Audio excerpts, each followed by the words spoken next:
男人上网却惊讶地发现，妻子的孕检 B 超镜和网上的照片一模一样。起初他以为妻子是假怀孕骗自己，可他明明亲眼看到妻子肚子日益变大，于是以为只是眼花看错照片了。然而第二天他来球场看大儿子的比赛时，一个陌生女人突然直奔而来，开口就说他的妻子在假怀孕。亚当很是震惊，因为他并不认识这个陌生女人，可对方却对自家十分了解，立刻追问他究竟是谁，有什么目的。可对方一听却趁机跑了，而他奋力追出去，只拍到模糊的背影。女人的话成功在他脑子里挥之不去。虽然妻子已经流产，但还是想验证她是否真的伪造怀孕，于是偷偷打开她的银行账单，竟真的发现她在购物网站买了 B 超照片、验孕棒和假肚子。一瞬间他感到被背叛，立刻愤怒地找到妻子，质问为什么骗自己。原以为妻子会否认，他却特别坦荡地承认了，但说现在还不是告诉他原因的时候。亚当继续追问，妻子向他描述了一个女人，说自己经常去的咖啡馆也有一个伪装怀孕的女人常出现。亚当不理解她和你伪造怀孕有什么关系，可妻子却不解释了，还立刻离开家，直到第二天才突然现身。身为老师的他说自己傍晚要参加学校的颁奖仪式，希望亚当也来，之后一起去外面边吃饭边告诉他一切真相。亚当答应了他。然而接下来奇怪的是，颁奖仪式都快结束了，妻子也没现身，电话也打不通，直到回到家才接到妻子的短信，说要出去冷静一下，请不要找他。可接下来过去了2天，妻子还是没回家，也没去学校上班，连和他关系最好的女同事也不知他在哪。亚当突然意识到妻子好像失踪了，这时他想起妻子提到的那个假装怀孕的女人，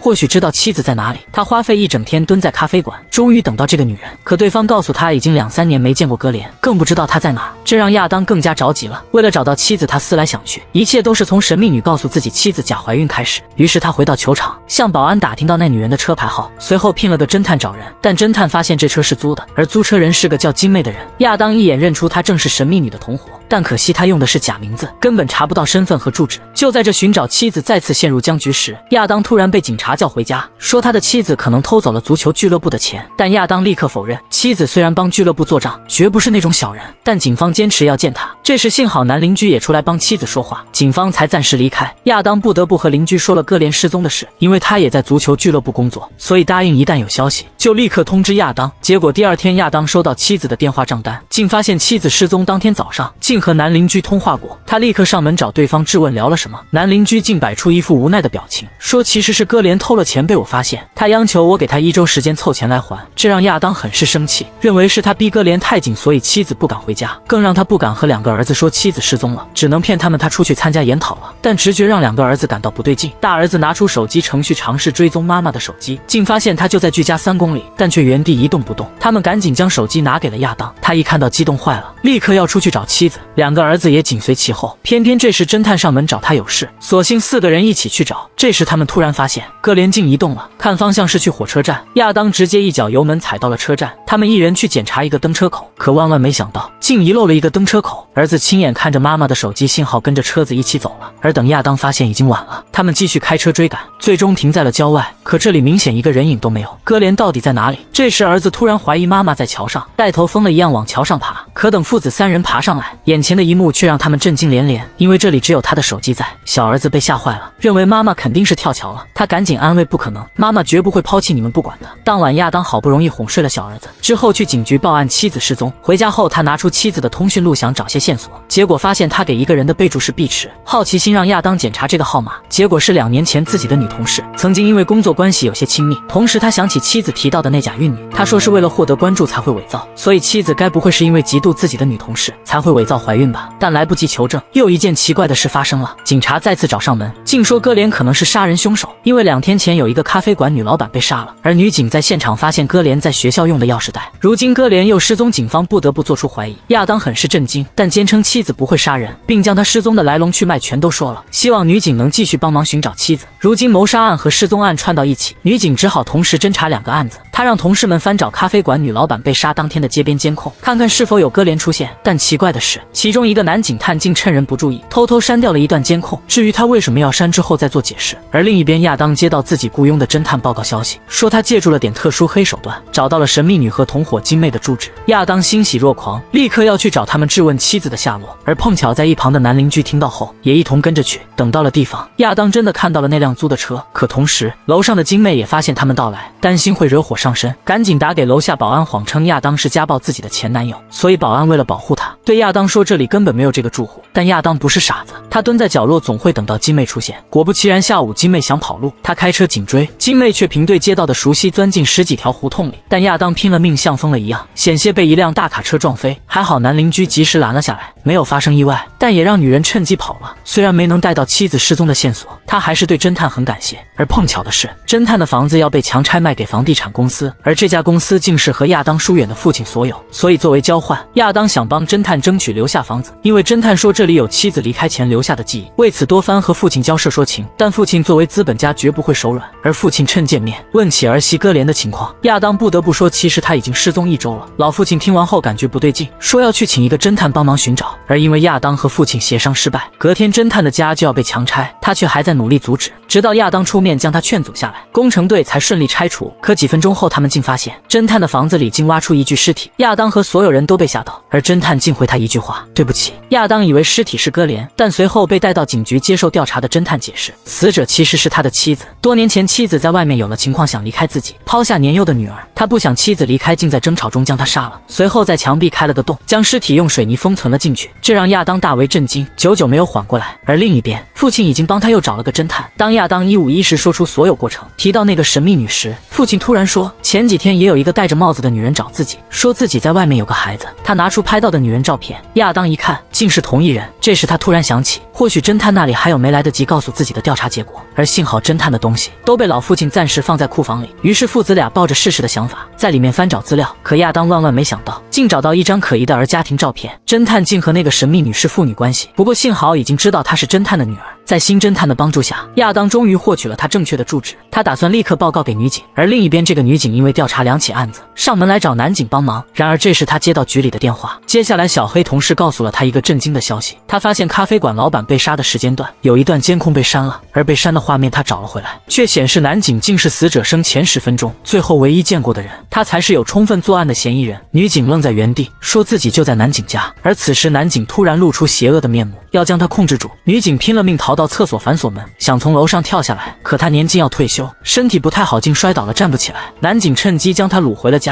女警恳求他冷静下来，但男人说已经没有回头路，在杀死他前决定说出真相。原来男警也被那个神秘女勒索过，咖啡馆老板也是如此，所以男警想让他协助自己找到神秘女。可在提供证词时，老板不配合，恰逢男警正和妻子闹别扭，心情不好，一时冲动之下，竟将无辜的证人给射杀了。歌莲的钥匙袋出现在那里，是他特意放置嫁祸混淆。女警感叹他真是个疯子。而就在男人想杀人时，前妻突然找上门，为了应付男人不得不离开，女警趁机从后门跑了出去，跌跌撞撞找到邻居家求报警，直到半小时后，同事们才赶来救下了女警。但至于男警，他已经察觉不对，开车跑了，还将女警的手机也带走了。结果顺利接到亚当的电话，亚当说已经找到神秘女的地址，希望警局来派人。而男警直接诱导他说出神秘女的住址。挂断电话后，亚当独自来到了地方，可下一秒他被打晕了。等醒来发现2个神秘女就在眼前，着急地问自己妻子到底在哪儿，但女人表示不知道，还非要单独和他谈一下。他向亚当坦白自己是侦探的女儿，但却和他没有血缘关系，因为他是妈妈和别的男人生的，而那个男人就是亚当的老父亲。他不敢相信女人是同父异母的妹妹。这时男警突然携着金妹出来，他表示被2人勒索过，很生气，一枪打给了金妹，还想送走亚当的妹妹。亚当急了，努力偷偷地磨掉背后的链子。终于在他靠近的时候，亚当飞身试图控制他，但对方手里有枪，2人一直处于僵持状态。没想到这时警察赶了来，一行人立刻将男警制服，而女警也亲自对他下达了逮捕令。随后亚当将受伤的妹妹送到医院，妹妹也说出她勒索的原因，因为她的妈妈背叛了家庭，所以看不惯所有欺骗家人的人，